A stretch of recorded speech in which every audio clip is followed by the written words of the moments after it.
Good morning, everybody. Welcome to the Lorcana Beehive. This is Lord Lowdown, episode 7, and we've got quite a bit to talk about today. Let's start with the drama first, because there's been a lot of drama over the weekend and this following week. Oh, David yes. Nunes wins Orlando. The last event he was DQ'd in Denver for marked cards, we believe. And then goes on and wins the next event by PPG, same organizer he was a part of, following event. What do you guys think about that? Oh, it's tough, right? Like I have a lot of opinions around it. I don't want to be too pessimistic because I think everybody deserves a chance to potentially come back from mistakes, but for it to be only a few months after the Pro Play Summit in Denver and for him to end up winning out, I don't think it's any sort of vindication to win after you've been accused of cheating, or I guess not even just accused, but in so many ways convicted of cheating in Denver. It really gets tough for me as a judge, and I would be really interested to understand what kind of guidance was provided by the TO, considering as a judge, I believe, and I have to double check this, but I believe that in any instance of a DQ, the TO has to be involved in that decision. The TO has to say whether or not they believe a DQ is necessary. The judge just does the investigation. The judge goes through as their detective work. They do their detective Judy Hopps skills and try to figure out whether or not something foul occurred, and then they come back and give that recommendation, and then multiple judges have to agree, and I believe the TO has to be represented in that as well. And so it's weird to me that this TO would have even allowed David Nunes to compete when the last time they saw him they were making a judgment call to disqualify him. So that's very odd to me. I think that's one of those challenges that you run into, but yeah, I don't know, man. It's really tough. It's really tough and kind of discouraging as a competitive player to see that there's kind of no repercussions to somebody who is actually caught cheating. The fact that he was able So, to play and win definitely raises more questions than it answers for me. So I think it's kind of sketchy.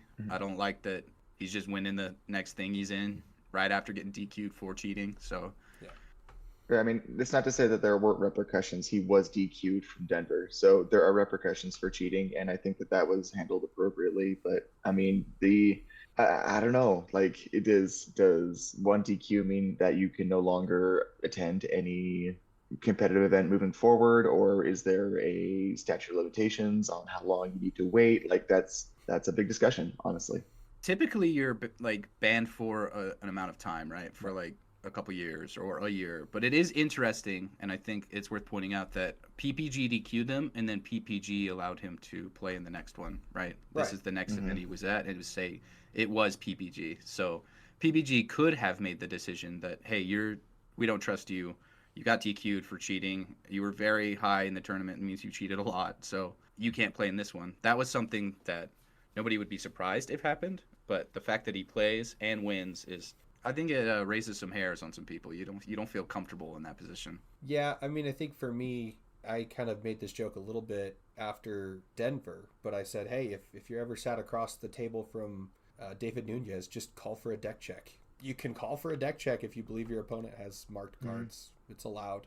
There's nothing that says you can't do it. So if you want to be really, I guess, feel confident in it, the more times that that deck gets in front of a judge's eyes, the more chance it has to be discovered if there is something foul happening with it. If you don't think that just a singular deck check is there, or I mean, to be frank, it's not like everyone's getting deck checked in every tournament. So yeah, I think I assume they would have done deck checks into Top Cut like they did in Denver. It's really tough for me to understand what the proper requirement there is there, and maybe that's why I'm not a TO, maybe that's why I'm a judge. But if it's me and it's my choice as a TO for the sanctity of my tournament, I'm going to say, hey, I DQ'd you 3 months ago. Let's give it some time.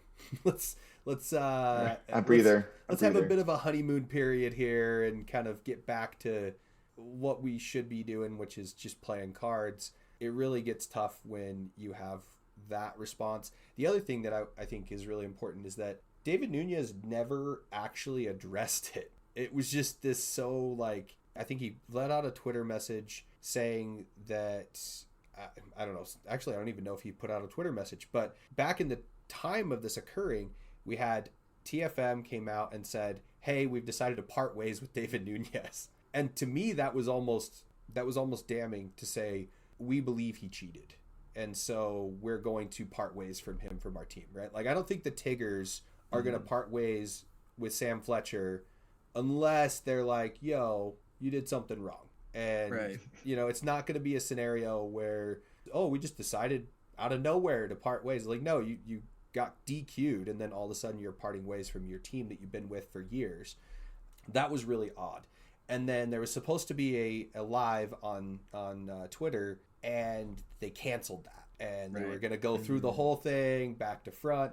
And to me, that says, you know, it's kind of back to when you're in a criminal court proceeding and you have a client or a defendant that's pretty guilty.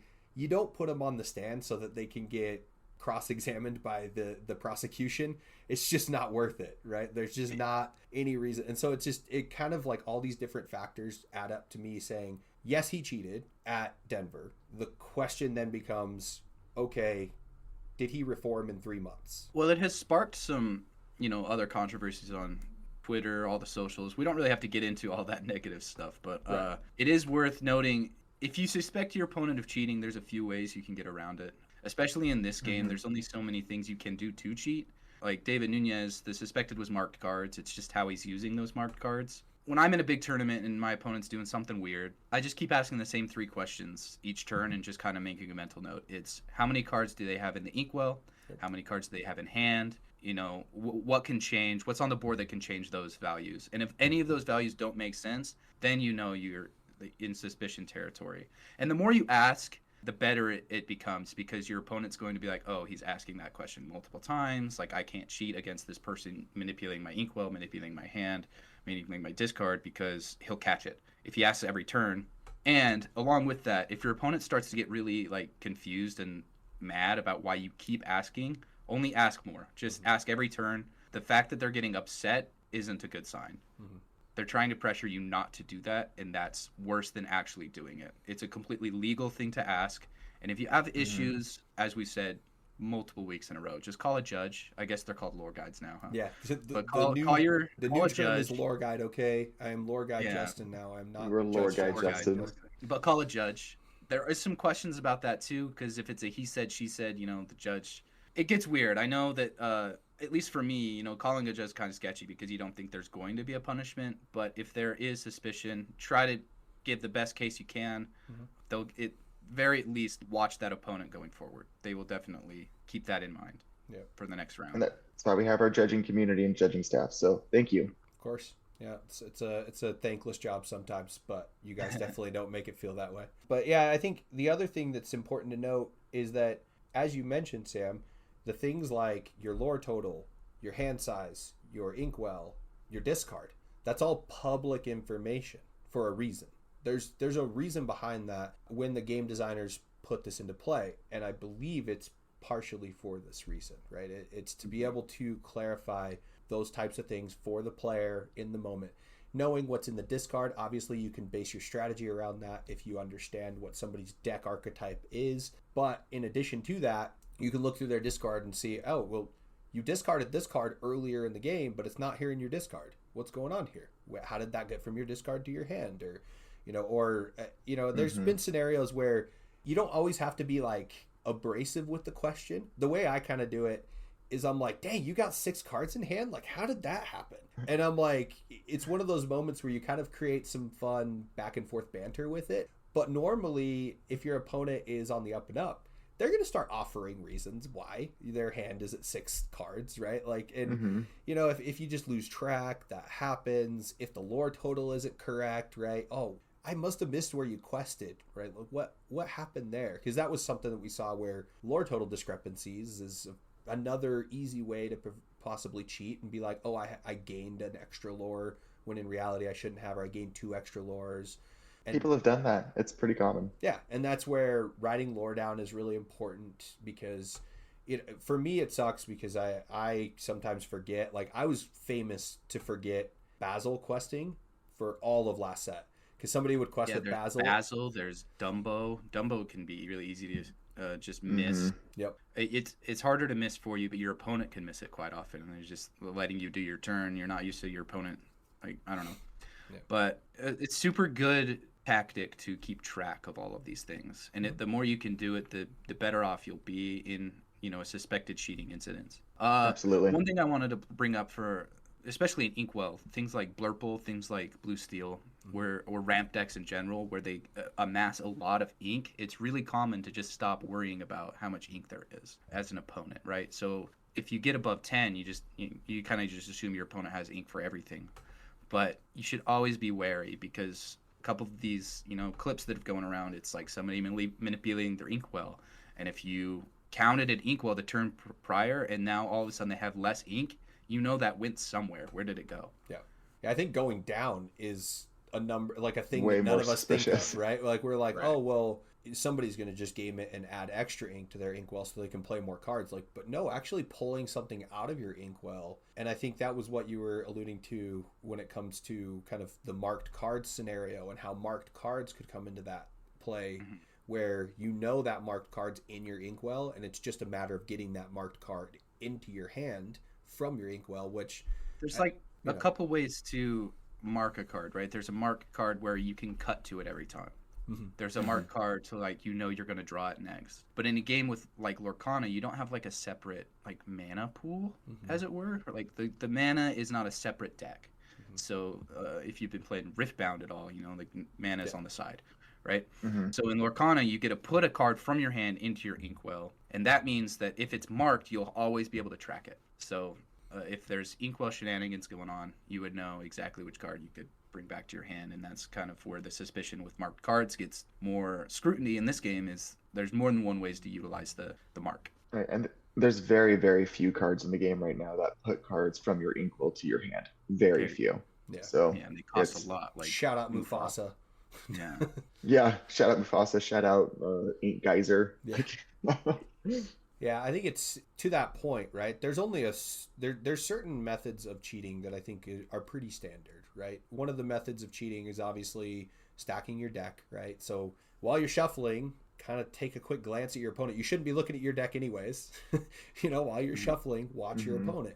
Another one is drawing more cards. Ask for hand size, right? If they went from a hand size of 4 all the way up to a hand size of 7, that's not correct, right? They may have drawn a card, but they had to play a card to draw a card, and you could do the quick math there to figure that one out. This scenario with the inkwell shenanigans is definitely a possibility, but I think those are kind of like the top 3. I don't know, am I forgetting any, guys? Yeah, one more I wanted to highlight, and it's one that's it's not during the game, but in between rounds. If you're ever presented with a cut, it's really good practice to actually just shuffle their deck instead of just cutting. Just give it a quick shuffle, give it a couple riffles, really spread those cards out, because if they're good at, definitely just with riffle shuffling, like you're just putting cards, from your hand into the stack, right? You can always keep a card on top. You can always keep a card on bottom. It's really easy. That doesn't even require a high amount of skill to do. You just can always keep it on top. Always keep it on top. So one thing that I really like to do is I give not the same amount of riffles that I would give myself, but I will take my opponent's deck in between rounds. Like before the game starts, I will riffle shuffle, give it some cuts, and then cut it for them in front of them. And then if they manipulate it in any way, I will take that back and riffle shuffle it again. Well, and when you say riffle shuffle, like you're not talking like playing cards like no, I'm not talking about like the bridge. Okay, yeah. Right. They call that the riffle is when you they call that riffle shuffling? Okay, my bad. Yeah. I thought it was riffle I always shuffling. thought it was the other way. Yeah, I thought riffle shuffling was like on the table, like, and I'm like, dude, if you riffle shuffle my deck, we might have to have some words. What's the other name? The mash shuffle. Yeah, I don't know. Yeah, pile shuffling. Yeah, so Pile pile shuffling. shuffling. Pile that's shuffling is the- not shuffling; it's counting. It's Very, pile. That's very right. aware if your opponent starts pile shuffling. Pile. Right. If that's all they do, they have cheated. So yes, that's a really good point when it comes to shuffling specifically. It is a pile count is not a shuffle ever. You must shuffle after performing a pile count. And it's very important to make that distinguishment, because if somebody says, "Oh, I did a pile shuffle," that's not a shuffle. You can pile count all you want, or once per game. You can pile count. If your opponent tries to pile count more than once per game, that's a stall tactic, and they're not allowed to do that per the tournament rules. But they can pile count once per game, and that means 3 times per match if you're having 3 games in that match. Most of the time, people will just do it once, though. There's not going to be a scenario. Right. Yeah, And then after, you have to shuffle make piles to every count. time. Yeah. Important to note. It does not suitably shuffle the deck. Right. Or it's not suitably random enough for a shuffle. Well, if you know where So a card is, which pile it's in, you will always know where that card is in the deck. If that is all they have done is pile shuffle on the mat and then present you the deck, you should call a judge. Yep. You're like, hey, Well, Or you this just player just needs to shuffle it. learn why this is not okay. I'm not the one to tell him. That's fair. Mm. That's a fair statement. And the best way to terminalize it to the judge, they only pile counted, they didn't shuffle. That way the judge can be like, what? And then if they say, oh, I pile shuffled, the judge can turn around and be like, that's not shuffling, right? Like, Yeah, that always was have nailed the into my judge head, educate. dude. Every Yeah. time I did judging, they were like, a pile count is not a shuffle. Therefore, it does not get called a shuffle. So you cannot. Good practice determine. too is anytime you're going to educate your opponent is have the judge do it, because it means that's official. That's an official person, and I'm just your opponent trying to beat you. So don't listen to me. Listen to this guy. Yep. Yeah, and I think to your point, Sam, I adopted that practice after I saw a video from Spessy, which if y'all are not watching Spessy, go watch him. He's freaking awesome. But I watched a video from Spessy where he had an opponent stack his deck, and he decided not to cut, not to do anything else. He was just like, whatever, you got this. Like, we can play out, and this is a friendly game, whatever. It was actually for a high stakes tournament too, and he just didn't do it, and his opponent did, in fact, stack his deck on camera, brazen enough to do it on camera and everything. And so, just do that shuffle when you have the opportunity to. I, as being an OCD person, I always shuffle their deck an odd number of times. So whether that's 3 or 5, I always do it that way because I am severely OCD. I have to do my deck even every single time. That's my like quirk that I do. I do even numbers for me, and I do odd numbers for my opponent. So I'm gonna look for that moving forward. Yeah, you're gonna have to watch it. He's doing it. He's doing an odd number shuffle. I'll start tracking. I'll call you out if you was do it 3 or 5? Yeah, was that 3 or 5? I'll start tracking the data to see which one is more conducive to wins. That's funny. That is good stuff. Okay, so we know what to look out for with the cheating, which is honestly great tips. Yep. Again, shout out to the staffing or to the judging community, because you guys are there to help enforce the rules. We appreciate you guys so much. And when it comes down to it, it's just a game, guys. Like, let's have fun.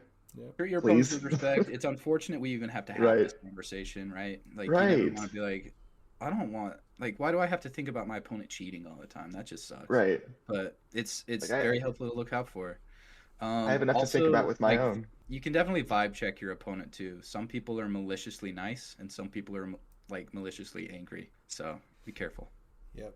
And to that point, right, when it comes down to the judging community and everything that's happening, our great old friends from Ravensburger have developed the beginnings of our judge program, or should I say lore guide program. So wanted to shout this out. It was on Thursday's episode of the Lorecast where they presented the core lore guide document. So if you haven't read it yet, please go read it. It's great information for all, not only just people who are aspiring lore guides, but anybody who wants to understand the game just a little bit better, understand the expectations that you should have for your lore guide at your tournament, and brush up on the rules as well. It's a really great document.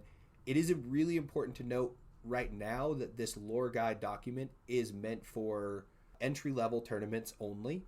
So everything in this current lore guide document is very player happiness oriented. We want to make sure it's a fun, approachable game for everybody who can come in and play at your locals for your weekly whatever core constructed pack per win tournaments, or even maybe no pack per win, right? Maybe you just get there and get a free pack out of playing. So that's what the current document's written for. There is in fact going to be a lore guide test that's going to be posted before the end of the year on Ravensburger Play Hub. So you'll be able to take that test. I believe it's only 10 questions, but I believe they're rotating questions, as well as if you don't pass it, you have a cooldown period that you have to wait before you can take it again. So I'm gonna have to pass it first try, or else basically just can't be a judge anymore. You just gotta kick me out of the community. No pressure. Yeah. No No, pressure, dude. I don't think they have that level of the ridicule on there, but as my expectations for myself, I expect to pass it with flying colors first try. So, Man, imagine if we just had to call you Justin. whew, that would Yeah. be that would be lame. I don't know if we could continue. Just Justin? Just kick me off the podcast. We can't do. You've lost your credentials. You're not allowed to be here. You can't win tournaments and you can't judge. Get out. Yeah. Well, I mean, because Sam and I are so credentialed, obviously. Right. Hey, you guys both wreck it every time I see you at tournaments. So I don't know. You guys are doing a lot better than I am. So. Hey, at least you get stuff. Yeah, I mean, Yeah, that's the you one are benefit. Like I was talking with a couple of the Tiggers a few sets back where I walked out with a box from a set champs, and they were like, "That's what you get for judging?" And I'm like, "Yeah." And they're like, "Huh, I should have just judged." So, cool. Well, I think you should be rewarded more, honestly. You guys do a lot, so. Hey, Yeah, true. it's rewarding enough to just hang out with people that play the game that I love, honestly. Like, as much as It is fun. it's good to get compensated, and shout out to every local game store that does do compensation for their judges, or even hires a judge, right? I know Oasis has done it several times for me, and definitely treats me right every time I do it. Game Haven's done a great job at treating me right. Game Grid Open, they took really good care of all their judges. Obviously, the Ravensburger or Pastimes took really good care of all of us in the DLC. We got some great little swag bags along with judging. There's some really cool benefits from being a judge in general, but it also comes into the factor that I love the game, I love playing the game, and I love seeing others have fun with it, and I love making it a safe and welcoming place for everybody. And that's the point of why I love judging so much, right? Like, it's such a duality where I'm like, oh, I want to play really, really, really, really bad. I want to play, but I also want to make sure that the game is fair for everybody to play. So, No, thank you. of course. Yes, sir. With that said, and our lore guide document, core document, go check it out. We're gonna start jumping into the meat and potatoes of each episode, which is the meta. We gotta break down the meta, man. We gotta figure this out. So many people have the same question: which deck should I play? And I think we'll stick back with our answer, which is Play what you want. Play what you're what you comfortable want. with. Play whatever does well for you. If it makes sense to your brain, play it. Right now, that's the best you can do. yep. Sometimes There's there's an a million. answer. This time it's vibes. Yep. Which is awesome. I love this format. It's a good format. Right now we are in the best meta format I think that we could have. It's a lot of fun. It's exciting. There isn't any of Definitely a those refresher scenarios. after the last 3 we had. Yeah. Those got stale. Absolutely. They were solved for sure. Excellent. Well, our first deck today is our Blurple deck, and if you're watching this on YouTube, I'm going to put it right up on the screen. Yeah, I wanted to highlight. I put a few lists in our Discord, so if you're a member of the Discord, hit up the deck list channel. You'll see a few lists that I posted in preparation for this week's episode. But for YouTube, the one I really wanted to highlight was this deck by Tyler Chan. It's kind of got everything in it. Everything that I could talk about is kind of in this deck, so it's really, really convenient to pull up. But yeah, we can jump right into it. I think one thing to notice right off the bat is difference between last set and this set is the disappearance of Second Star to the Right and the introduction of this Junior Woodchuck guidebook. Both are ways to draw cards. There have been some lists, popping up here and there, and in my testing too, like Second Star to the Right does not feel bad. It feels really good actually. When you draw 5 cards, you're always feeling good about it, and especially if your opponent starts drawing 5 cards, you're real scared. So do not be like, don't take my word as gospel. Like, hey, Second Star is worse than Junior Woodchuck guidebook, right? They're kind of suit different needs. So one upside about the guidebook over the Second Star is its delayed action, right? So you play it, you can kind of pop this guidebook whenever you need it to, and that works really well and synergizes really well with things like your own Demona, right? Things like Bend to My Will. So if you're playing against some of these strategies, you can have an extra resource, right? So if you're low on cards and you play Demona, you draw 3, right? Or 2, whatever it is, 1. But after that, you can also activate your guidebook, and then you draw more. So guidebook is very interesting in the way that you draw cards and not just an immediate effect. And I think that's why players right now are kind of tending towards the guidebook over the second star. Is there's more versatility. You don't More have to have flexible. things on board to sing it. Whereas in pure numbers and strength, second star blows it out of the water. Right, drawing 5 is an incredible amount of cards, especially in this game where draw 1 is even a scarce resource for some colors. Mm-hmm. Right, but there's been scenarios where I've gotten so stuck with a second star where it's just in my hand, can't play it. I gotta slowly get up to 10 ink. It just feels so bad, and I started playing Dig a Little Deeper just because it was a little cheaper. Yeah, you could sing it with 2 genies, right, or a genie in your 5-drop. Yeah, and it just felt like it was an option, right, to be able to put it up there. And I mean, they're both uninkable, but it just it was a little bit closer. And there was so many games where I was playing with Blurple that I was like, well, if this was a Dig a Little Deeper, I would have been able to play it already and get 2 cards at least. Well, the good thing about Guidebook 2 is that the more you see, it's not always the worse it is, right? So if you're playing Finders Keepers or you're playing Second Star, if you see multiple of that card, you're probably not happy bad. with it. Yeah, very bad. But if you see multiple guidebooks, right, okay, this only costs 2. If I have some free ink later in the game, I can just play that. It kind of just fits in with your natural game plan, because one thing I've always said about Blurple is sometimes there's awkward turns where you float a lot of ink. And floating ink, if you're unaware, floating ink means you did not use it. So if you float ink, you just kind of feel bad, and you're like, well, how do I be the most efficient player and it's utilizing all my ink? So there's turns now where now you can just play guidebook, and then later on you can draw 2 cards. That's pretty nice. Well, and I think that comes back to like why I love Cheshire Cat so much, and why I think it's just more versatile than Bell to be able to say, well, I'm going to play this for 3, and like guidebook, I'm going to play it in anticipation to use it later, versus feeling like, well, I got to wait until the damage is out there before I play Bell, otherwise I can't move the damage.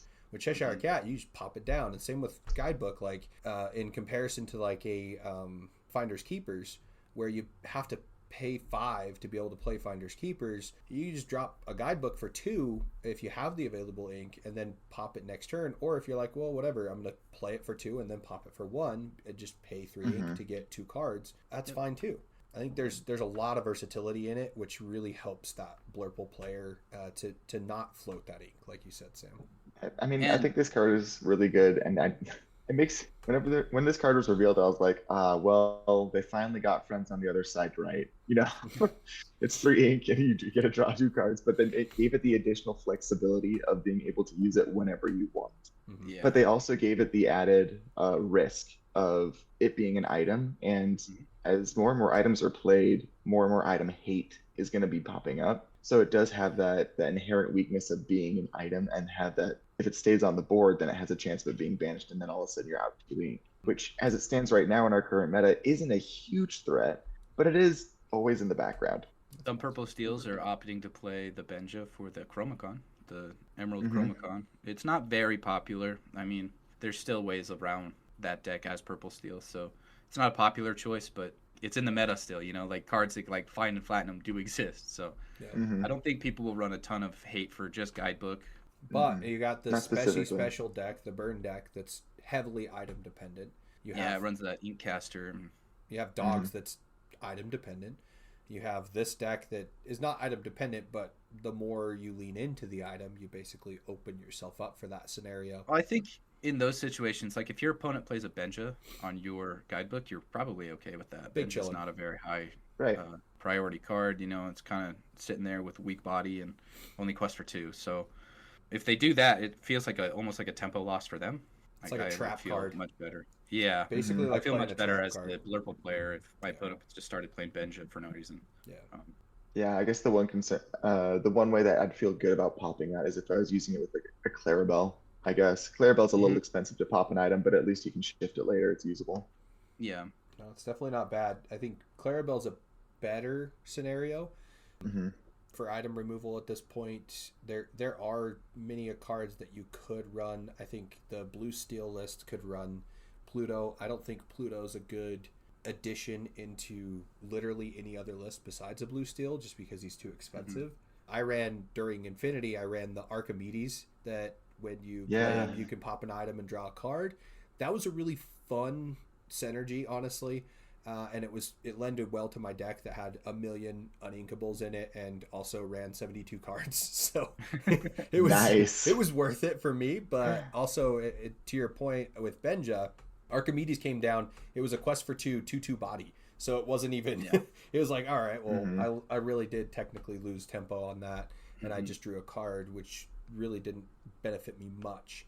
But to that point, I don't think anybody would play item removal specifically for guidebook. I think it's just potentially that's what to look out for down the line if these decks that have items become more and more successful. Yeah, it works really well in Blurple, just because you have ramp, right? You get these inks that can be floated, so then it becomes more like you're not going to just jam this into your ruby purple or red purple. You're not going to just jam this into your amethyst steel. That's not what this card's for. It kind of just works when you have extra ink, and Blurple has extra ink a lot because of the ramp value. So really good card. Other things this list kind of highlight for me is like it's stuff I talk about with Blurple all the time. It's why it's like I think it's a good deck. It kind of just made it into this list, right? Hypnotic Strength versus Magical Maneuvers is a conversation I have a ton. This deck played both. It has two both and of two. them. Yeah. Yeah, best of both worlds. Now you don't even have to Lorcana choose between Lostos. them. No. So no choosing. both of those cards are first and foremost an Iago counter, and then they have effects that can come up later in the game situationally, right? You can Magical Maneuvers your Cheshire Cat back. If you're playing the Ursula Whisper, you can Magical Maneuvers that back and just effectively draw cards, right? If you boost it. Whereas Hypnotic Strength can give you over thresholds. There's a lot of times where 4 is a hard number to reach in this deck because Cheshire Cat only has 3 strength.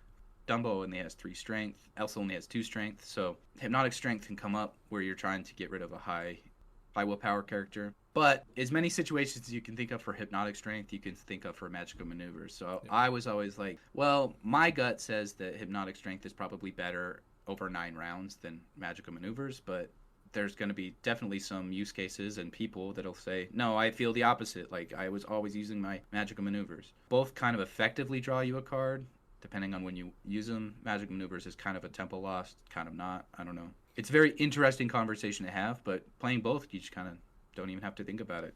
Right, exactly. You could use them. And I think it's going to start getting correct where you want 4 options. I've taken a look at some other lists in my preparation, and people were playing, I think, 4 Iago outs. So Yeah, this is one of the huge conversations about Blurple is just how incredibly tight their lists are.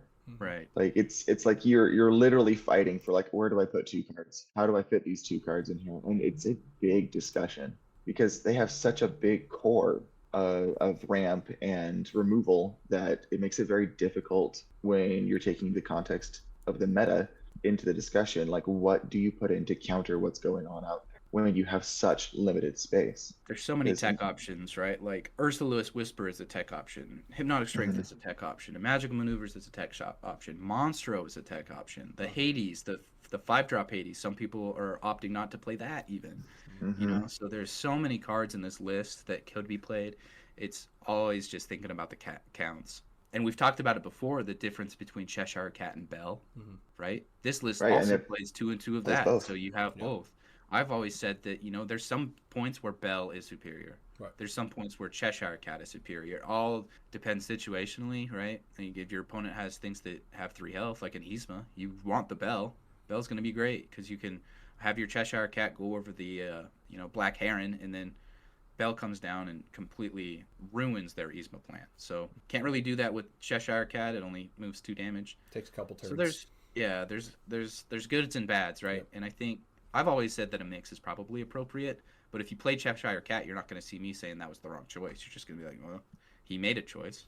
Hope it worked. Well, for me, my challenge, especially, I think I discovered this 2 or 3 sets ago when I was playing a Amethyst Steel list, and there was a lot of like 2 of / 1 of cards that I was playing. What I found with my playstyle is that if I have too many options, I just lose my mind, and I just don't play the right line ever, right? Like I'm like, oh, I'm going to pick this line because this is the right line that I think is going to win me the game. Ends up being wrong. And that happens more often than not for me. And so what I end up doing is I adopt a personality that says, I'm going to pick the line before the game even starts.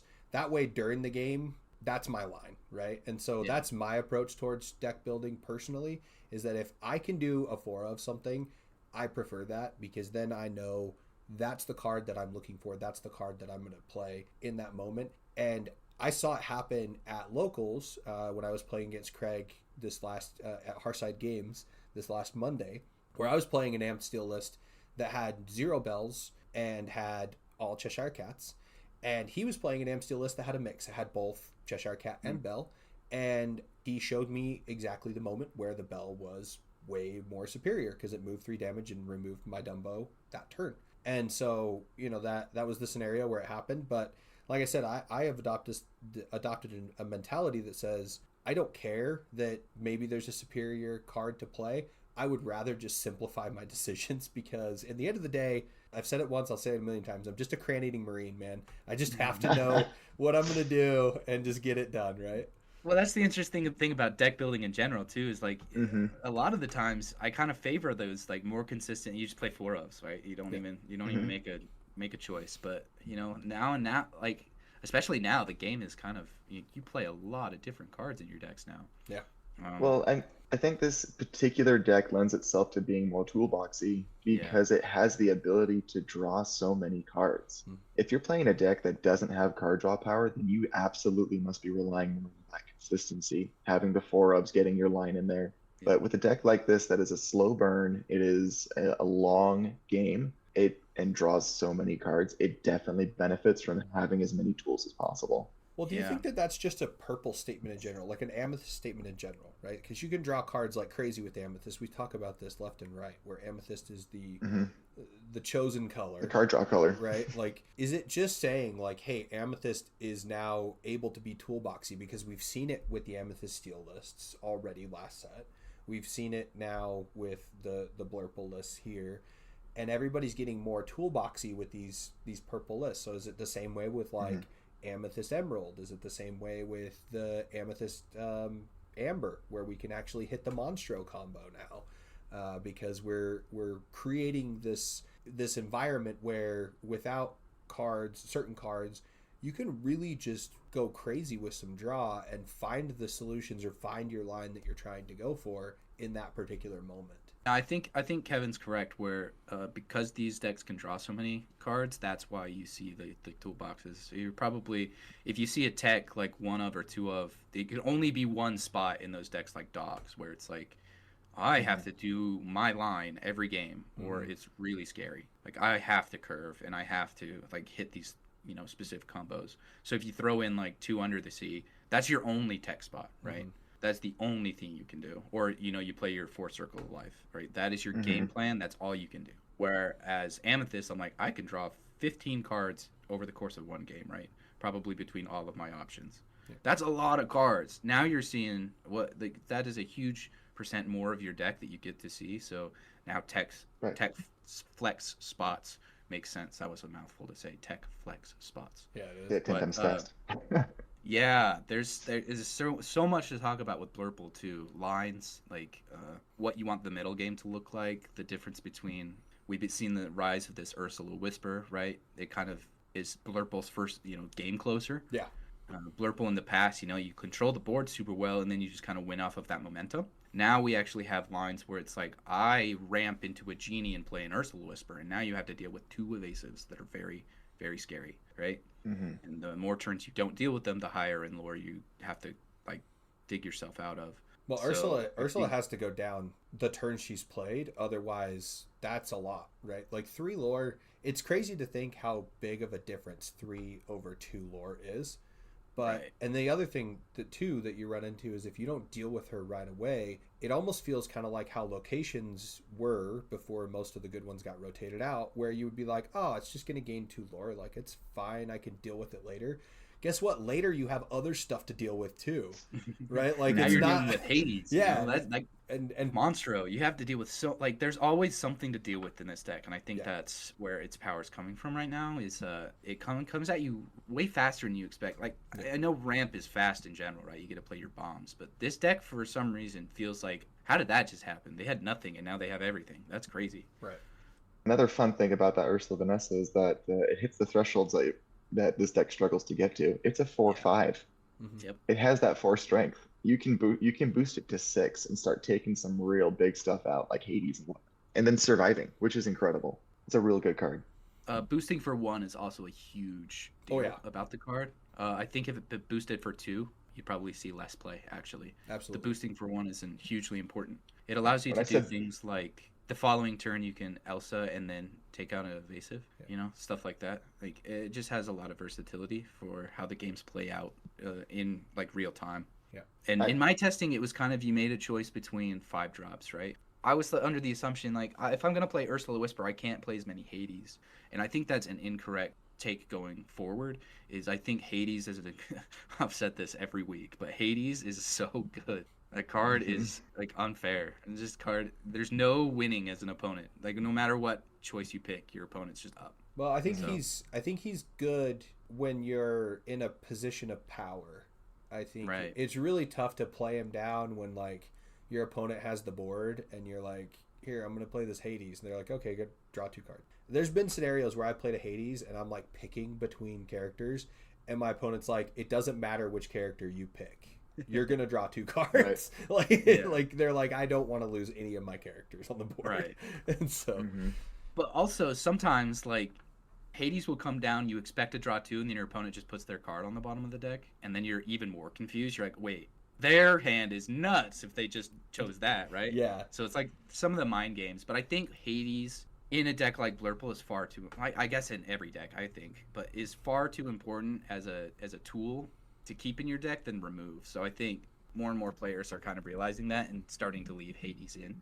And in my testing, I found the same. Like, I had these Ursula Whispers, and I was gaining a lot of lore, but I often wished that one of them was a Hades, like a couple times. So I think, like, this mixture of Whisper, Vanessa, and Hades is appropriate. Then it's just like you just take the counts from there, right? This is I like this list because it showcased the versatility, but I don't know if I would play this list myself just because, some things I want more counts of. Like, I think I would play 4 guidebook. I think I would play maybe 1 less Iago out from like dissecting lists, just kind of, for the podcast in general, but also just looking for what I'm going to play at future events. I think Iago's kind of on the decline. I don't think people are running 4 of it anymore.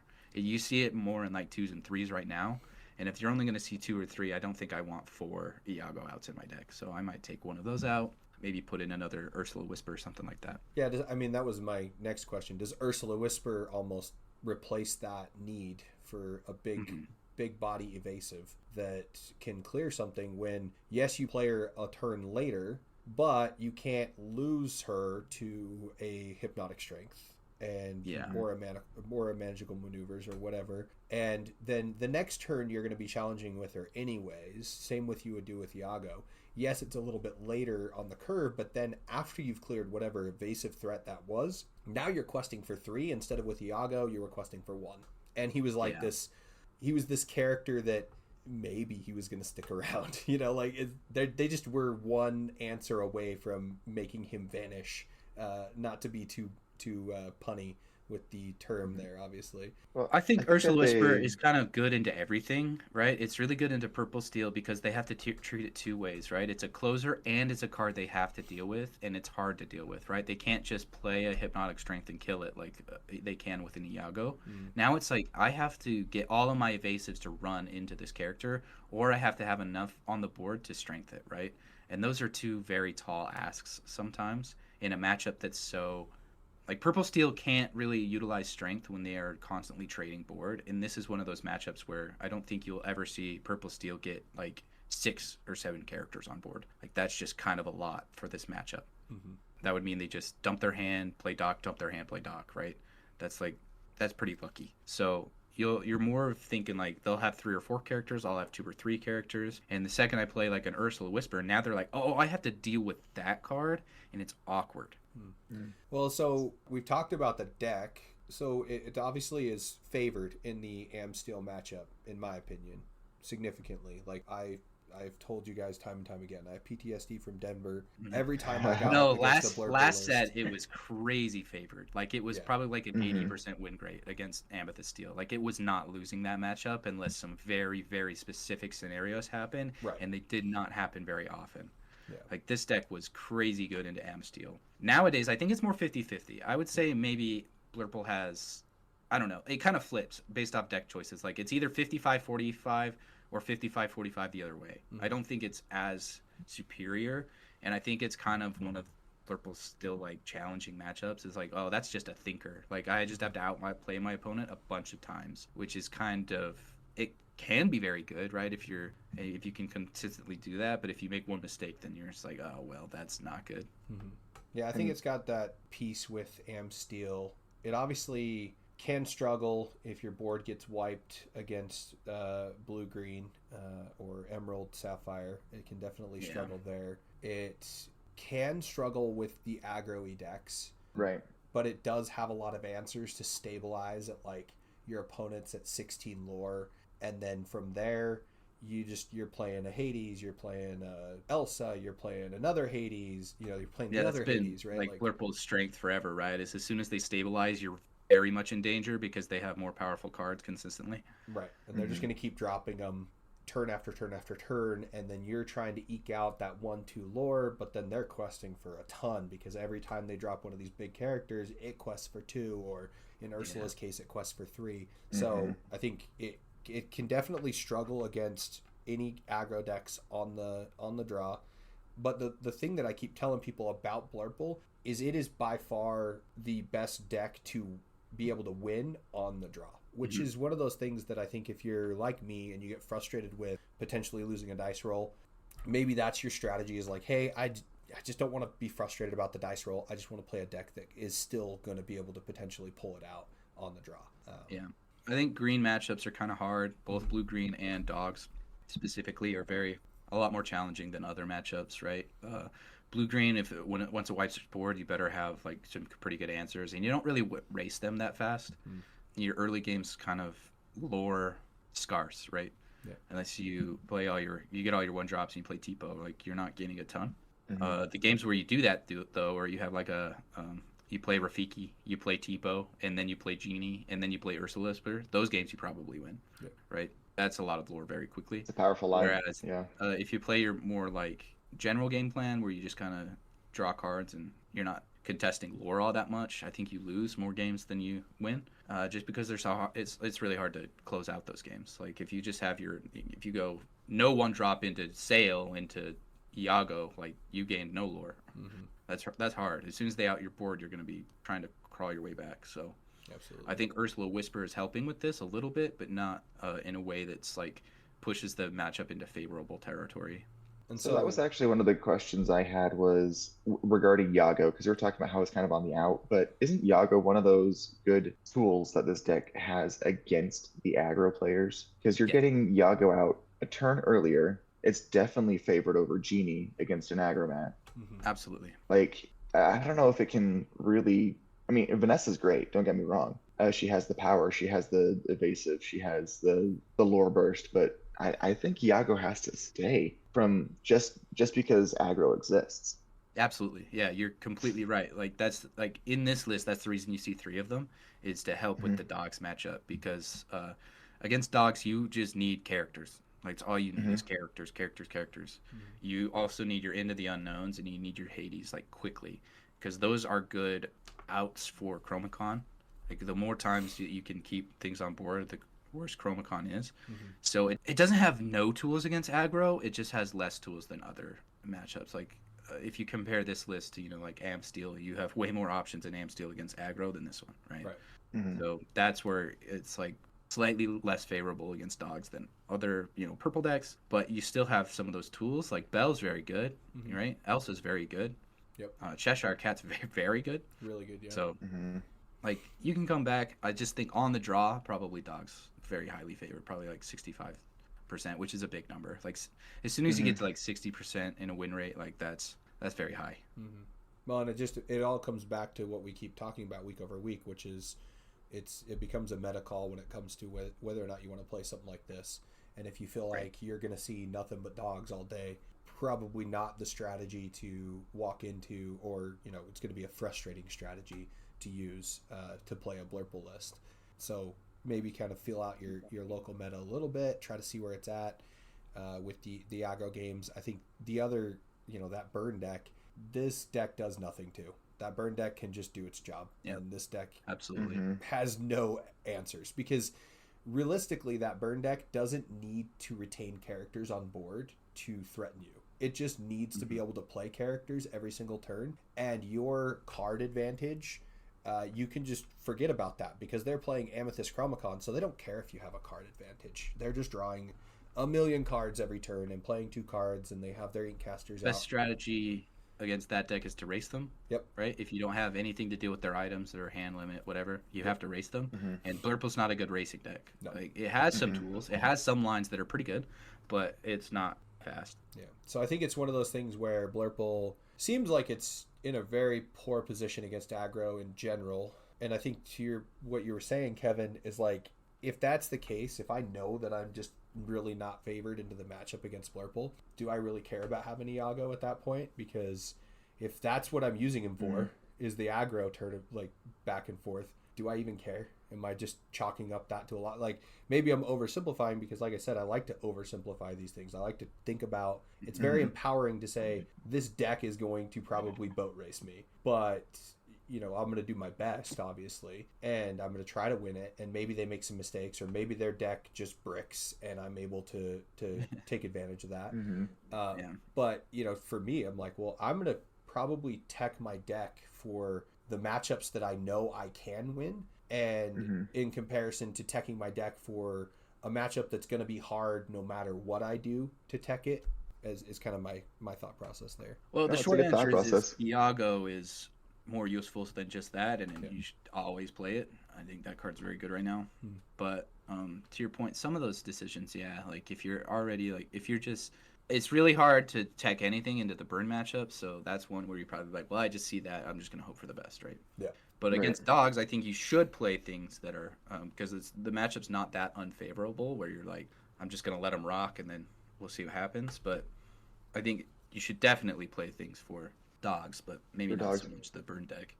But also, this deck is like very, very good in the meta. Like, we're kind of talking about its weaknesses right now, but it also has very, very good strengths, right? It's very versatile. It's very, very consistent. It's, if you fall behind against Blurple at any point, you're losing. They have too much draw, too much consistency to not just push that advantage. So it's why you see like 2 or 3 in top 8 almost every event. It's such an incredible deck. Yep. But if you want to play it, I recommend checking out our deck list channel. Pull up this Tyler Chan list, give it a shot, and if you hate some options, take them out. If you like them, leave them in.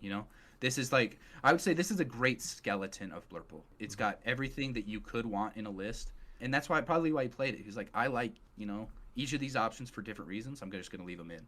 But if you're going to go take it to set champs, if you're going to go to DLC Richmond and you want to play a Blurple, I think you should start here. Take some of these options, play test a little bit, and then refine to your own liking. But this is a great start. No, makes sense. I wholehearily agree.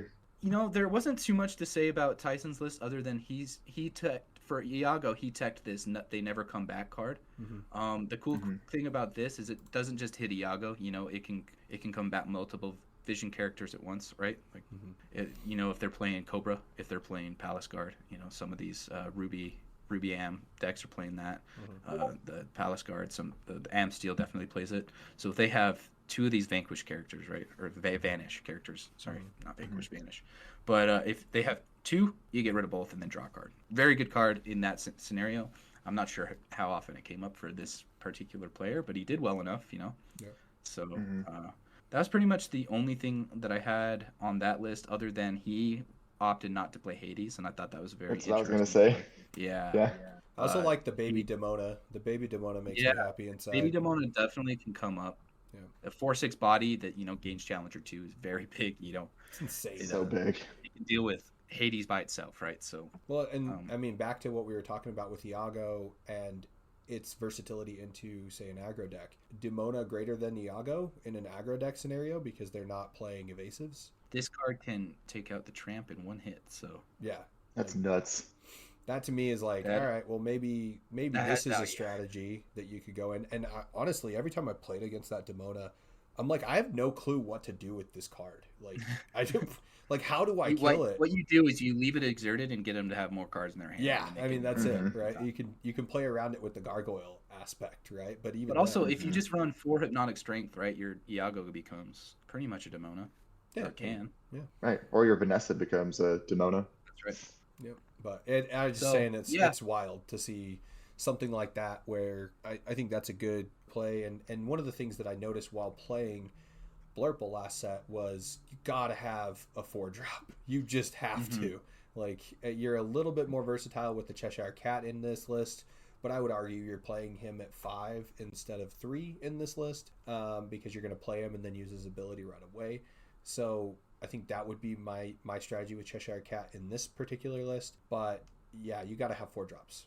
You got to be able to play a 4-drop. There's no question. Yep. And you notice this deck, it plays 14 4-drops, and the last list we looked at played 13. So Yep. 4-drops are very important. Absolutely. Mhm. This person opted for more, like elephants rather than the Hades. Just stylistic. Which, I mean, elephants bounce with whispers. I like that. Yeah, I it's think cool. that's a Bouncing a good Hades strat. has always been a popular strategy, right? Yep. Always. Yeah, especially elephant is always you found got a to home keep in having purple, those just- answers late game, right? Like, Yeah, Hades is great versatile. one time, but you need to make sure that you get all 4 of them. And like we said previously on the podcast, if you're ever playing against a Blurple player and they have 7 ink, they have a Hades. There's no question about Mhm. whether or not they have a Hades in their hand. They do. So They've seen too many cards not to, right? yeah, They always, just like old Ruby used to always have the Diva card every single Right. time. every time. Yep. Always just expect it. Yeah, but check out Blurple. Go have some fun with it. Let us know. Mhm. Give us some feedback on Blurple, what you're doing with it. Yeah, I think it's a great list. Deep dives continue. We're going to jump into, I think, before we move on, basically one of the lists that Blurple seems to feast upon. We're going to move to that list next, which is the 2, 4, 6 ramp Sapphire Steel, the fun list that was really kind of popping off early on and now has kind of fallen out of favor a little bit. Still played by many, but Mhm. which list do we want to start with here, Sam? I think we should let's pull up this one by Simone Gallo. Okay, got that one. That I list had like the that most list. interesting options for in my opinion. Oh, yeah. Stuff I'd really like to talk about, right? Fun tech. All right, cool. So we're here on Blue Steel. I got it up on the screen. Let's go for it. Another ramp deck, like you said, it's fallen out of favor, but diehard fans of Blue Steel are very fervorous, right? They love Blue Steel. They will play it until the day that they die, right? So this deck will always be in the meta. You'll always see it. Whether or not it does top 8 at every event, that's up in the air. It's kind of not at important. that level of like a Blurple or an Amsteel, right? Or a Dogs, right? It's probably a tier below, or maybe 2 tiers below, depending on who you are or what you think of the deck. But obviously has the tools to be very good. Another ramp deck, so you're always getting tier 4 drop, which in this case is Cinderella. You just kind of want to rush Cinderella. We said 2, 4, 6. That's your main goal. Get Cinderella, and then you have 6 drops that are super good. So in Simone Gallo's list, he opted to play the Aerial Sonic Warrior. Now, Sonic Warrior allows you to control aggro matchups a lot better, because that's kind of what you struggle with is decks that go wide, right? This deck struggled with, Amsteel, because Amsteel had the strength and the amount of characters to kind of deal with the one character you can play a turn. But if you have an Aerial, you get to pay some of the ink that you've ramped to clear out more characters at once. And what I thought was super interesting about this list in particular was the inclusion of the Mob Song. Mhm. Not a card we see very often. If you don't know what it does, because you may not have ever seen this card, is it does 3 damage to 3 different characters or locations. It's a sing together 10, but it fits with this general curve, right? If you're going 2, 4, 6, Yeah. 4 and 6 make 10, so you could sing this on 5. Yeah, I mean, I think You ramp out Cinderella, play Aerial, next turn, deal 3 damage to 3 characters, and then trigger Aerial, and it's just gross. Yep. Mhm. So not only did you deal 3 damage to 3 different things, you also inked a card from your hand and drew a card. So Yeah. pretty good. Yeah, I would be pretty interested to talk with Simone and say, like, if you gave me like an average per game, how often, or like how many rounds did that actually happen? I would really love to know how many times you went 2, 4, 6 Aerial sing Mob Song. Well, the thing that's Mhm. really odd to me about this particular list is we just got done talking about a Blurple list, and we said 4 is such an important pivotal spot. This is running no other 4-drops besides Cinderella, which is I feel like a poor play in my opinion. I guess you can definitely go like a vision or a double ramp on turn 3 if you wanted, but Actually, I have a lot to say about that. I don't think it's true. Blurple always wants to ramp to 4, right? They have their strongest cards on 4. So you have Dumbo, you have Hades, or not Hades, you have Genie. I get Genie and Hades mixed up so often, but you have Genie, you have Dumbo, you have Iago, you have Elephant, right? Those are very strong 4-drops, but at Blue Steel, you don't have as many 4-drops. Yeah. So their plan, the only 4-drops they play, only get them to 6 faster. So in this deck, if you miss your 4-drop, you're almost always going to play a 1-jump instead, or another sail, or another Tipo.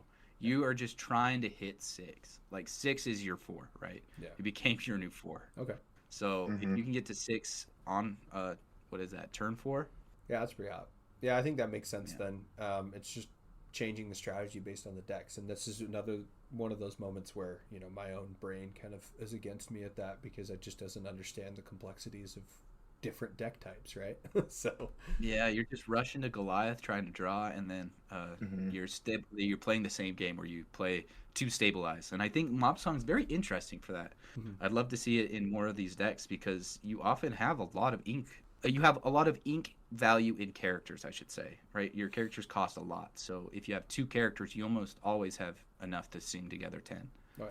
Right. Yeah, I don't think I've seen a deck list that misses grab your swords more than this deck. Like, yeah, like if this deck could play grab your sword, it would be doing a lot better. It would be a 4 of in this deck so fast. Yeah.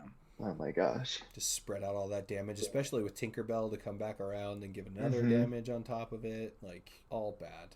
Absolutely. Bad because everything in this deck does 3 damage or 1 damage. Ariel does 3, Mob Song does 3, Vincenzo does 3. And 3 is such a, I'm not going to say poor, but it's almost lackluster breakpoint in our current meta because you want 4. You want 4 so bad. So I'm like, oh man. Those turns that you sing Mob Song and then drop a Tinkerbell, it feels so good in this deck. Oh yeah, the floor is wiped. They're done. Yeah, so this deck, it doesn't do anything too strange. If you've ever seen a Blue Steel, this one's very standard. It opts for Ariel, like we said, over other 6-drop options. Ariel is a princess, which triggers Cinderella. It keeps pretty much the same counts of everything else, though. The Namari, Hades, Vincenzo, Headless Horseman still also there. Namari's also a princess, right? Yeah, that's correct. Yeah. Also a princess. Yep. Okay. Namari is like the super bomb, right? You never see a Namari with less than like 10. You don't even have to count for Namari anymore. No, you're like, you're do you have like, a discard? Yes. Well, you can kill everything in the game. Yeah, it can kill me. Dude, sure. The minute they release a card that's like, hey, game lore based on your character's strength, Namari's gonna just be disgusting. So yeah, she's an always answer all the time. I think the only times I've been able to beat this deck is if you can answer, I think to your point, Sam, if you can answer the 6-drop whenever that comes out, if you can answer that right away, that usually means you can potentially win the game. Yeah. But I think the addition of Aerial Sonic Warrior into this makes that really tough because 8 willpower is a lot. I mean, I've seen it with Vincenzo, I've seen it with the Headless Horseman. Getting all the way up there is a lot, right? So you're kind of dependent on the Aerial, right? If it gets like removed for any reason, you're probably losing that game, just because if you played that card, your hand is probably just songs, So one thing this deck has always struggled with is draw, right? You only have Goliath, so a lot of your game plan is always like, I'm gonna play out my hand, and then as soon as things get hairy, then I'll just drop Goliath. But that does not lend itself well to some of these decks that are constantly drawing cards, right? Yeah. You can fall behind very quickly. You might, in this list, you might be able to control the board more, but you can't really control hand size outside of just Goliath, and Goliath is kind of easy to out for a lot of these decks. Yeah. It's not as beefy as you want it to be. Like a 4/5 gets around Thunderbolt, right? But a lot of times in this deck, it's your only character on board, so like a strength for 5 does not become unreasonable in the matchup. Do you think that it would be reasonable to add something like Beyond Horizon to a deck like this, just to add some consistency in card draw? Another deck that I highlighted this, Enrico Maria played the Beyond the Horizon instead of the Mob Song. So there you go. Yeah. Yeah. So most most decks I see opt for the Beyond the Horizon as their other song. Yeah. But the mob song just captured my attention really quickly because that's a way to deal with, some of these dog lists, some of these, especially against Amethyst Steel. I think it was a very good card against because now you can't go as wide. 3 is a very good break point against Amethyst Steel specifically. Black Heron, Dumbo, Yzma, they all have 3 health. Right. And like you said, if you do 3 health to something like a Genie, the next turn you can just play Tinkerbell and then wipe it up. So. Now, Beyond the Horizon acts is also kind of a discard engine in some ways, right? If your opponent that's got purple has a hand size of 6, right? It almost becomes like kind of how Goliath plays, where he forces you to get down to a certain hand size, you make them discard. And usually the cards they have in their hand are actually cards that they want anyways. So even if it's just swapping those 3 that they have in their hand. Yeah, just trading 3 for 3 is usually like a pretty good play. Yeah, like you're just trying to get rid of their answers because they're positioning themselves to answer, a Vincenzo, a Hades, a Headless Horseman. They want to be ready to get rid of those giant bombs you're about to drop. And if you're like, all right, cool, I'm going to get rid of your hand, maybe they had a Thunderbolt sitting in their hand at that point, and now they don't have that anymore. So I think there's definitely some things that this deck can do, but I think we can closely correlate the fall of this deck with the rise of every other Amethyst deck. Right. This deck just kind of, it gets eaten alive by cards that are like draw power, right? If they have enough tools to get over where this deck thrives is if you're both top decking, this deck's going to win. Right. Because its bombs are huge. Its bombs are way better than yours. Right. Sorry, but it is. Like, Vincenzo's huge. That deals 3, probably kills whatever you just played. Headless Horseman's huge. Kills whatever you just played, right? Hades, same thing. But as soon as you have more advantage than them, like if you're 3 to their top deck, you probably win, right? Because now you just all you have to do is out their one thing they drew, and then you get a push advantage. You just got to out-tempo them, right?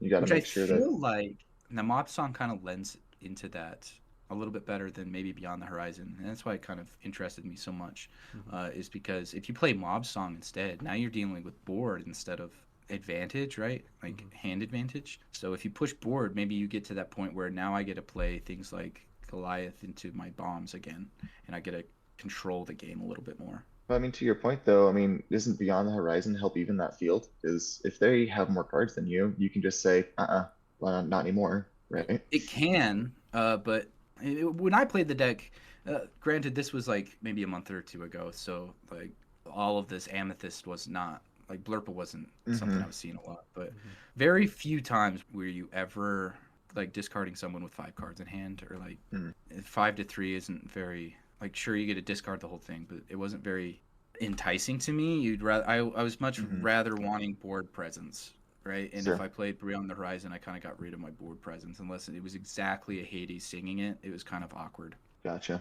It also feels bad having that big old song stuck in your hand, which that's my only concern with Mob Song is it's a 10 cost uninkable, and it just feels like... But at least, like, playing it for 10 probably wouldn't feel as bad if you got 3 characters out of it, right? If you paid 10 to kill 3, like, that's probably a good trade. Yeah. But also, a lot of decks, when they're playing against this deck, don't mind going down cards because Goliath helps them too, right? Right. Goliath and Beyond the Horizon do similar things. I'm gonna get rid of my hand, actually, because as soon as he plays Goliath, which he has to do, right? A blue player cannot win. Like, blue steel cannot win without Goliath. Right. Like, that's just a true statement. Yep. Goliath enables all of their things, so they'll play Goliath 100% of the time. So if you can kind of get to that point without a bunch of cards in your hand, either you are playing a deck where they deal with Goliath really good, and then you don't have to discard down, or you're playing a deck where I want to draw as many cards as they do off of Goliath. So interesting strategies there. Normally, though, if you get to that point where you're playing Goliath, like on curve, you just drew 2 and your opponent draws 2, your cards are probably better than theirs. So in that scenario, like, I favor more like a Blurple probably does better against you, but everything else kind of you're probably beating because next turn you can deal with that better. But I think it depends on lore advantage at that point. Yeah, it's just one of those things where it's unfortunate about Goliath because you have to play it. Like, there's no other line. Like, you play Goliath or you don't draw enough cards. It's just simply put, right? So Goliath is 100% necessary, and that's your game plan, right? Is you play Goliath when your hand's empty, right? Right. And games you don't do that, you lose. and that's why this deck isn't like, if this deck had one more draw option, it'd probably be up there with Blurple as a tier 1 deck, right? Yeah. Where it's got all the answers, and as soon as it stabilizes, it wins. Because the only draw engine is Goliath, it's very, very reliant on board, which is unfortunate because board is such a common thing to be good at for decks right now. Like Dogs only played a board. Very good deck at playing just a board. Chromacon absolutely violates this deck. You could play one thing a turn. It's really hard to come back from Chromacon. Amethyst Steel plays the board very well. Ruby Amethyst absolutely does not lose to Blue Steel, right? Hercules is too good, plays the board way too good. Yep. So decks that play the board do very well in the Blue Steel, and I think that's where the Mob Song kind of elevates the gameplay to where, I can deal with board a lot more. That's actually better for me long term than a Beyond the Horizon would be to my hand. Yeah, I guess that's a good point. So interesting strategy from the Simone. I'm glad they did well. They got third at the CCQ. I think that was in large part to this Mob Song. That's why I said I really love to have. I wish we could have them on the show right now to talk about just their tell experience. Tell us about this. Like, did you or did you not love the Mob Song? Yeah, that'd be good to know for sure. It's one of those things where like you see deck lists and you see the cards within there, and you start to theorize how impactful those cards could have been. But until you're actually playing with the deck list, you just don't know. Right. So I think it's an interesting deck. I want to see people still try to figure it out. Yeah. I want to see it more in tournaments. I think it's a good deck. I think it falls short in some of options that are too important to fall short on. So yeah. Great set champs deck though. If you're gonna if this is the perfect place to play this, is at your local or set champs. Like if you love Blue Steel, play it there. You're gonna have a great time. Yep. Try out the Mob Song. Yeah, I think trying out the Mob Song could be really interesting to see how that plays against some of those decks, like you said, that go just really wide to board, and potentially you'd be able to clear 3 characters in one turn versus having to focus on just clearing a single character. Which, I mean, honestly, clearing a single character in a turn is actually pretty powerful, right? Dropping that Vincenzo and dealing 3 damage, it's pretty powerful right away. Yeah, this deck loves that. Like that's its whole it's its juice. It's its plan. It's to get rid of a card each time you play a card, and then that carries you to the end game, right? Yeah. So I'm gonna have to. There's a guy at my locals I go to every week that just has only played Blue Steel since the format came out. I'm gonna be like, Alan, have you tried the Mob Song? I'm so interested. I'm gonna do the same thing on Monday. I'm glad that you brought this up because I'm excited to tell the local Blue Steel player at Hearthside, because he hasn't switched off yet, and I'm like, dude, what are you doing? So here we go. I'm gonna see if I can help him with some tech. If they're dedicated breed. They are. I'm telling you, like a Blue Steel player plays Blue Steel. Like they love it so much. Yeah. Hey, I like it. Cool. Well, I think that kind of covers our deep dives. We talked about Blurple being this really exciting up and comer, plus has a really good option on the draw. We talked about Blue Steel kind of getting beat up by these Amethyst lists. So, just be wary of that as the Blue Steel player. Try out the Mob Song if you're a Blue Steel player. You heard it here first. If you do win a set champs, I think Sam will accept any form of payment that you would like to offer. He has I'll pay you, actually. There you go. Give you a bounty. If you win a set we need the data. Song, dude, I'll buy you a pack. I don't care. There you go. I like it. It was a bounty from Sam. Now. All right. Sounds good. I like it. That'll be fun. Now I might just have to switch to Blue Steel, Sam. I think you got me. I think you got challenge accepted. So. We got a Blue Steel sponsor on here. Here we go. Let's go. And then moving on from that, we had a really fun topic that we thought about while we were chatting before this upcoming episode. And, we were talking about cheating a little bit earlier. Some people, I think, misconstrue cheating with accidental gameplay. I think one of the things that the core document does really good is it tries to explain to folks that, hey, most of the time these mistakes are all just very innocent. Hey man, I did a thing and I wasn't supposed to do it. And so we wanted to talk about our biggest blunders, because we're human too and we make mistakes too. And at the end of the day, it's a trading card game that as you're playing it, you think a card works one way when it really doesn't. And there's just every single player in the Lorcana community, I think, has a story. So we wanted to talk about our stories. So I'll pass over to Kevin, Sam. Which one of you guys wants to go first? I got a story. So let's go with Kevin first. Let's hear it. So yeah, shout out to Chance at Game Grid Lehigh on this story, because It was around what set? I'm wearing my When Game Grid did? shirt today. There it is. Woo! There it is. So when did Tiana come out? That was set 5, right? That was Shimmering Skies. Sounds right. Or no, it was Azurite Sea because she had like the brown enchanted, didn't she? Anyway, I think it was set 6. Tiana came out and really people saw her and didn't were like, oh, she's cool, but they weren't playing because there was so many outs to her that were strength based at the time. Yeah, you're right. It's set 6, by the So way. yeah, I got it. Yep. So but I was like, you know what? I'm gonna run this card. I'm gonna play this card. And Chance, who was a coworker at Game Grid Lehigh, was like, I need to learn how to play this game. So we have a lot of people in that are playing it. I just want to get my toes wet and learn the rules. And I was like, okay, you're a huge Magic player. You know the rules of Magic in and out, so you'll pick this up pretty quick. So I was teaching him. I had a Ruby Steel deck and I had a Amber Steel deck made, just ready to play. So I was like, okay, we'll bust these out and you can play with these. My Ruby Steel deck ran Fan the Flames, which set 1 card just says ready card, right? But no one in their right mind was playing that card to ready an opponent's card. It was always readying your own cards to protect them from being challenged, right? Yep. I, in my mind, cemented that that's how that card worked. Yeah. I was like, you can only use it on your cards, and you only run it to ready your own cards. So when we're playing, and I have my Tiana out, exerted, doing its thing, he's like, "Oh, I'll play your Fan the Flames and ready your Tiana." And I was like, "Wait, you can't do that." Like, that's and he was like, "Well, you're the one that plays this game. I'll defer to you." But he's like, the way the card reads, like, I could ready your character, and I was like, I don't think it works like that. So what happened? He's like, okay, I'll defer to you. We finished out the game, and then I had to go and I had to double check. So I went to the rulings community. I was like, guys, am I insane? Like, is this how this card works? And they're like, Kevin, you're such a scrub. Like, 100% that's how the card works. Like, they can definitely ready your cards. I was like, oh, crap. Dang it, Leave Tiana it sucks to the that. Magic player to think of an interaction, right? Yeah.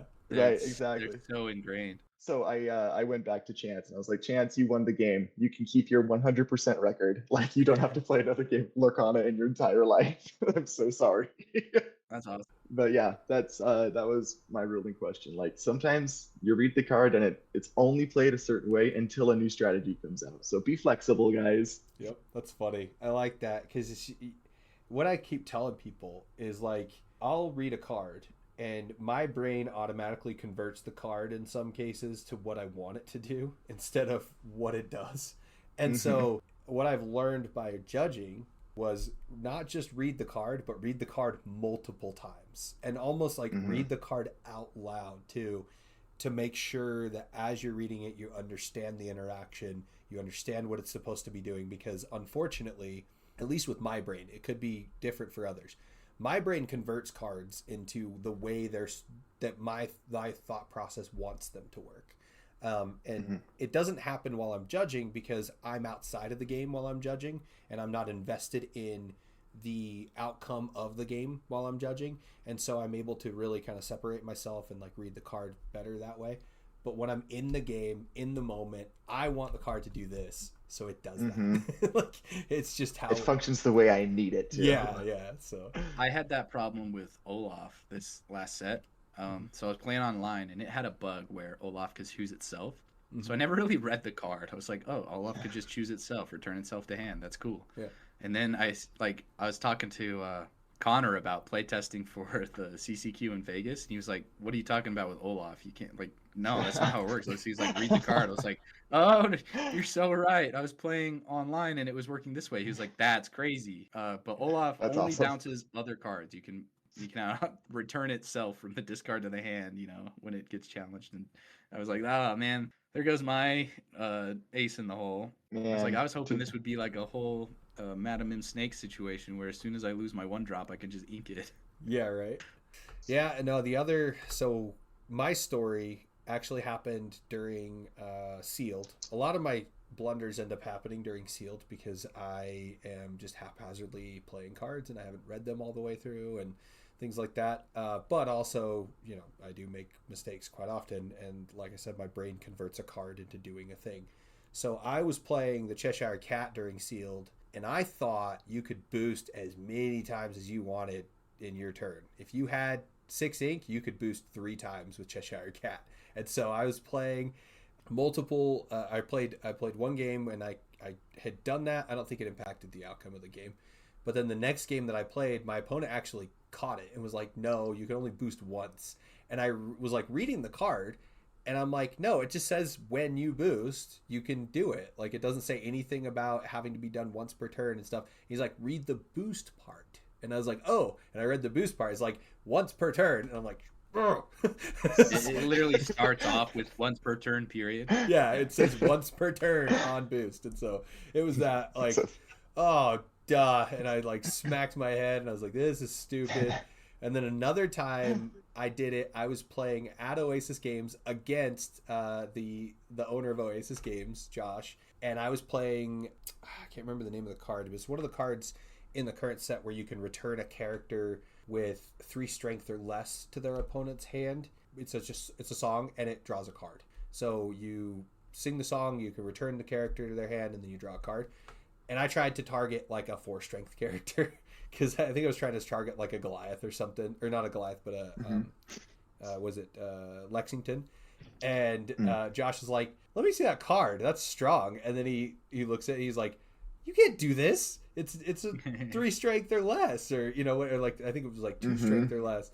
And I was like, God, he's like, "The judge trying to cheat me here?" And I was like, I was like, "No, I wasn't trying to. I just, my brain thought the card did that." So it was good, Shout out to obviously the Magic players. It sounds as the theme here, where they just know how these interactions are there. They know to read the cards, right? Exactly. Or when With something far more feels too experience. strong, right?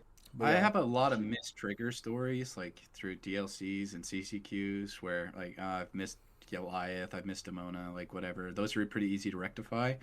But in the top 16 of the Denver 5K, I had the worst blunder of my life. I was in a Blurple mirror, and I thought I'd be cute and use Basil's effect with hypnotic strength, and that is just not how that works. Do not hypnotic strength a Basil thinking you get extra freaking Support buff. support. Yeah. So I hypnotic strength my Basil thinking that I could just be cute, and it was not the case. And he did not let me take that back. In the new rules, I would have been okay because I could have just taken it back and been like, no, I actually picked this one. Right? Take backs are good, but now, no, you can't make that mistake. Now, in that card that I was talking about, that's the song. It's a 3-cost song called "Fragile as a Flower," and it actually exerts chosen opposing character of 2 cost or less. Okay. So that was what I was. Okay. I was trying to target a Lexington, I believe, because I was like, I don't want it to ready, or it exerts it and it doesn't allow it to ready the next turn, and you draw a card. So it's actually kind of a good card, honestly. But it was one of those that, like, I don't know. The take back stuff is really interesting with the mistriggers and with the, blunders where you forget something has resist, or you forget a thing is happening on the board, and you just like, oh, I'm gonna go this route. And I was gonna say, shout out to my opponent, not like letting, like, in top 16 you probably shouldn't let your opponent take that back, but I was also like sitting across from him. I was like, I would have let my opponents take that back 100% of the time. They were just trying to be a little, like, the outcome's the same, you just like made them feel like, that's just not cool. I don't think throw you off your game that basically bad for no reason. Like, I would 100% like just put it on the character that matters, and then you can take it out. That's fine. Yeah. But he did not. He was very adamant. He was like, nope, you made a mistake. Sorry, buddy. I was like, man. Ouch. Savage. not cool, actually. Yeah. Yeah.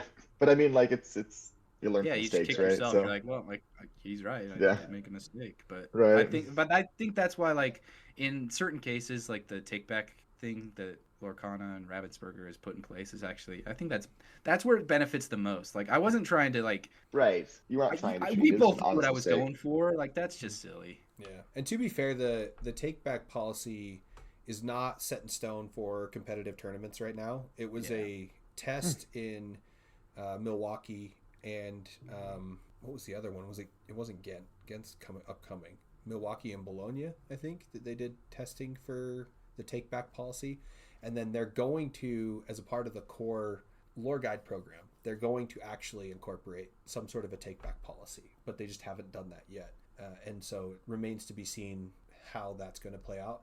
But I have seen the take back policy really enforced in locals, not like enforced, but basically it adds some level of fun to your local tournaments to say follow the take back policy the way that the take back policy will be implemented in theory, which is the last thing you did you can take back, versus being like, oh, I'm going to take back like 4 or 5 things, right? You create that limitation with your opponent, and just, you know, you can talk about it during the game. It's a fun thing to chat about and be like, oh yeah, during Milwaukee they had a take back policy, and the take back policy was if you did a thing and you didn't like it, you could take back that one thing that you just did. If you played a character and then, you know, use that character to challenge, technically the challenge would be the thing you would take back. You wouldn't take back the whole character play. And stuff like that. Those fun interactions that I've seen literally at locals where they're like, do you want to take that back? And I'm like, oh cool, this is fun, because it's happening at the entry level piece where people can just feel empowered to talk to each other about what would be the optimal line of play there. I think that's fun to do. Yeah.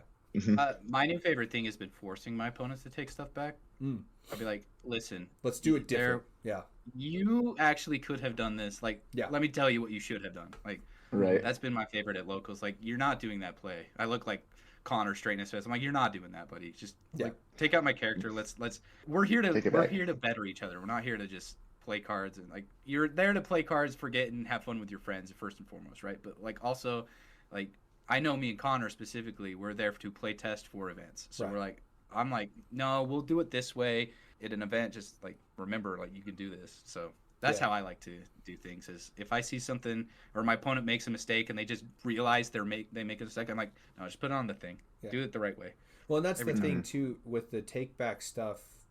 As the player, the opponent, when you're allowing your opponent to do a take back, especially in less critical moments, it's only going to better you, because you're going to be playing them at their best, right? You're not going to be playing them at their, oops, I made a mistake and now you have a huge advantage because I suboptimally played and I should have done a different play for sure.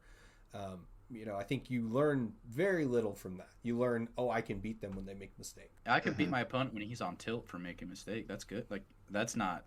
Got to tilt everyone then. Everybody could do that. Yeah, dope strategy. Let's see if it pays off for you. That's awesome. Yeah. Bold strategy, Cotton. Bold strategy, Cotton. Let's see if it pays off for him. I think he went like 2-3 the next day in the tournament, so I was like, nope, karma. But I've had a couple. I had another one of those too. I was playing at the DLC side event, or like every DLC has done like a Friday event, right? For like whatever. I was playing at the Friday event at Vegas, and then I was playing blue red, so I had a Tamatoa and a Maleficent Dragon, and I quested with them at the same time, and my opponent did not let me do the Tamatoa effect. Oh shoot! Really? Yeah, but that is actually in the rules. You just shouldn't do that in general. But it was really a harsh way to learn with my opponent, just adamantly being like, "No, you can't do that. Are you kidding me?" You're like, "Come on." Out of order sequencing is a thing. So yeah, it is. You should do, but I had definitely like obviously turned them sideways at the exact same time, which I think is like a time saving. Like, why should that be a rule? I don't know. It but really if you be. like, definitely obviously was like, okay, Tamatoa quest, and it's the only one you turned left or sideways, right? And then you were like, Maleficent quest, and then you tried to trigger Tamatoa, that's a completely different story. But if you turn them both at the same time, and then you like shark your opponent, I don't know. I thought less of that guy. Yeah. Exactly. Well, and they actually specifically noted that in the core docs, but we do have to let Kevin run. So I think we're going to continue on with Sam here and myself, Judge Justin. But Kevin, we wanted to say thank you for being on the podcast. Appreciate you, man. Get off and do the great things for the rest of your Saturday. Thanks so much. Yeah, take care. You guys are great. Have a good time, guys. Yeah, bye. See you later.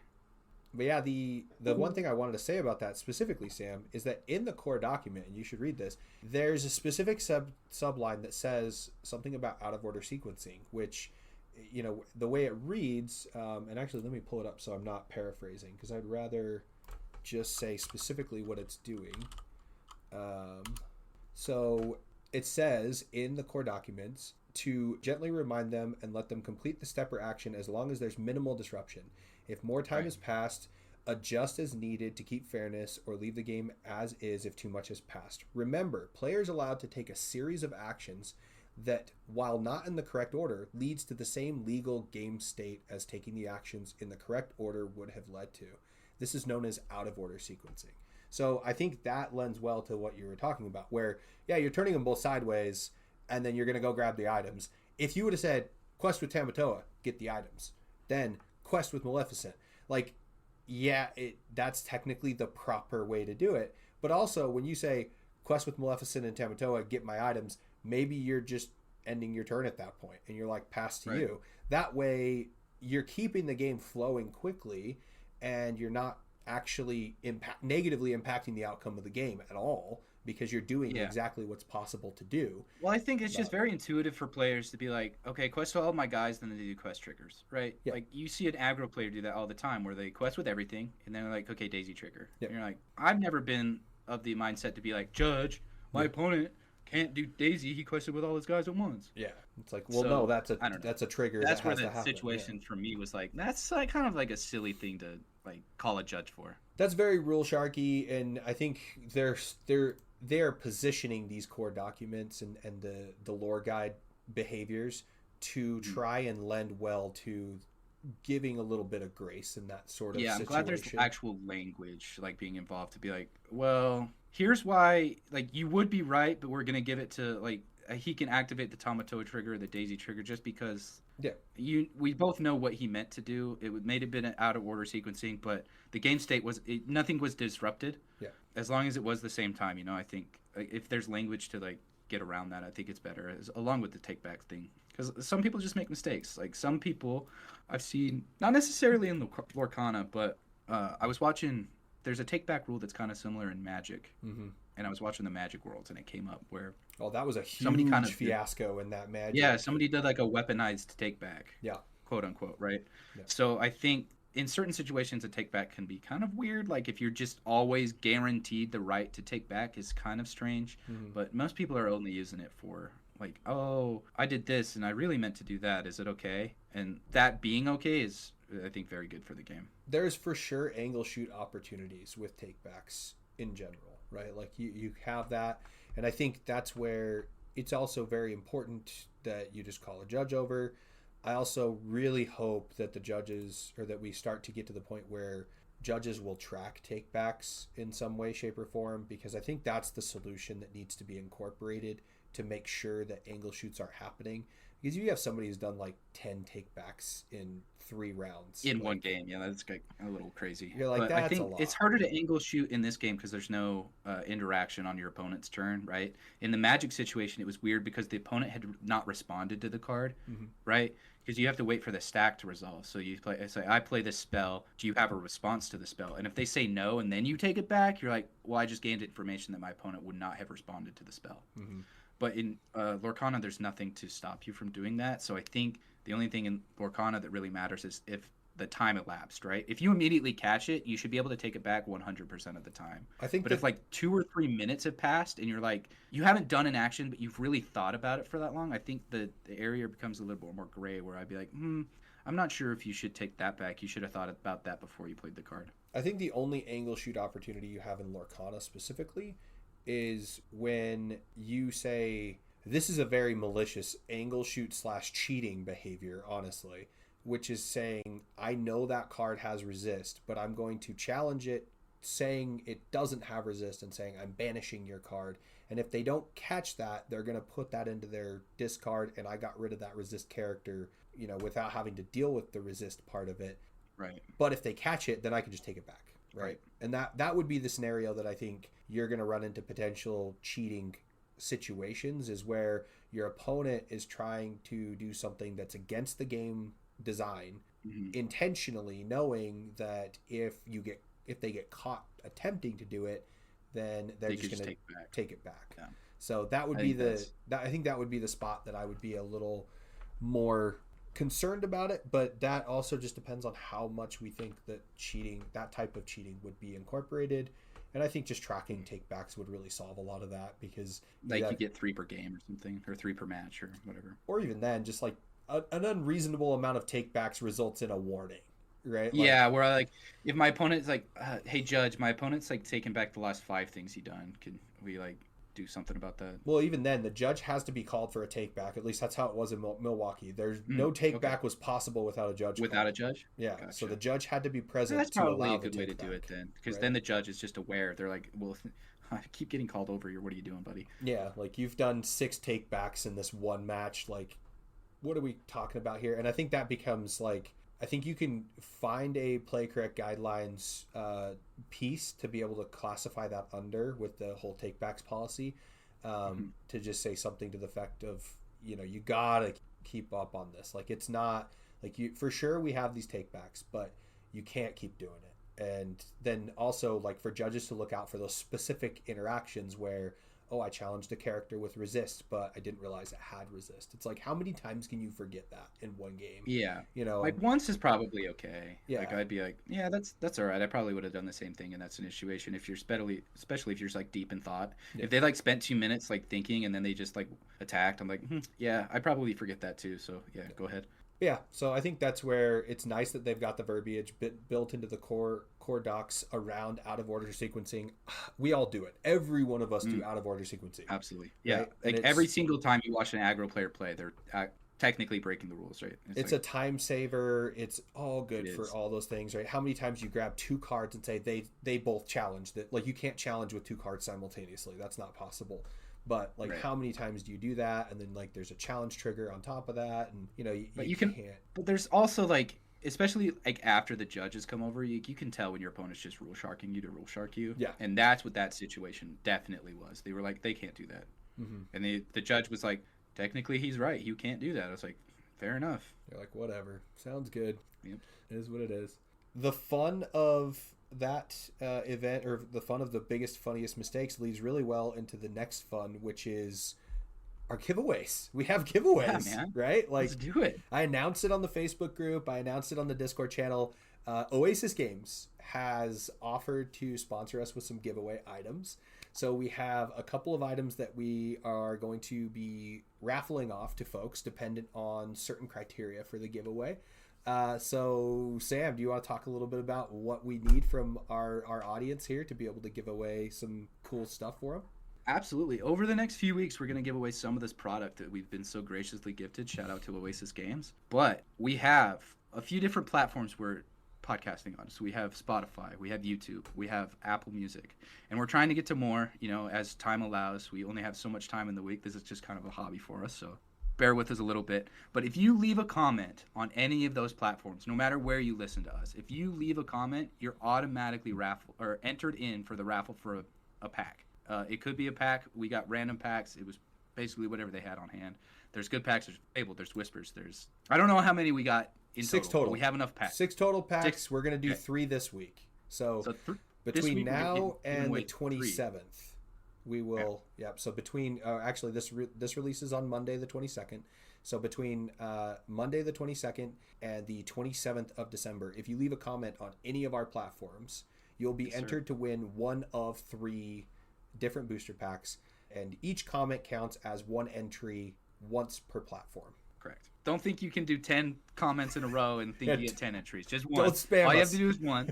But along with that, Oasis also gave us a $20 gift card to their store. You can use on any item in the store. If you need sleeves for your event, you got a gift card. If you just want to go pick up a board game, get some cards, you got a gift card. You enter for the gift card. Comment, but also tell us what your favorite deck is and why, and you'll get an entry into the gift card giveaway. So a couple of you probably are thinking already, if I just comment with a deck and a reason why, does that enter me in for both? And yes, it does. Yep. You will get an extra entry. You'll be entered in for the pack, and you'll be entered in for the gift card. So give us a comment. Give us a like if you'd like to do that as well. We'd appreciate it. Absolutely. While you're there, no harm done. But comment, tell us some feedback, or tell us what your favorite deck is, and you'll get some prizes. Yep. And back to the interactions, we'll drop the standard week over week request to please like, subscribe, all those great things. Obviously, we're on YouTube now. Let's go. I did a job. I did a thing, and we're now on YouTube. So definitely like and subscribe on there. Share it with your friends. Share it with other Lorcana players. It's a really great podcast for people that are just learning the game. Honestly, I think it's a really great entry level spot for them to understand a little bit about judging and things like that. So please like, subscribe, share it with all your friends. we really appreciate it. Absolutely. Any feedback we get, it has been monumental for us going forward. So we've got some in the past, and we love it. So keep doing that. Give us feedback. We want to know what to do better for you guys. This is all for you. So thanks, guys. And the final giveaway that we're doing from Oasis Games is we have a playmat, and I will post it on our Discord so you have a image of what the playmat looks like. But it is a Lorcana based playmat. It has an inkwell. It has a lore counter. It has a place for your deck. It has a place for your discard. It has a play area. So it's a really cool Oasis branded playmat. With that one, the giveaway will be you just need to be on our Discord server. So if you are not on our Discord server currently and you join it before the end of 2025, so we're going to do the cutoff is going to be January 1st, 2026 will be when we actually gather the names and do the raffle at that point.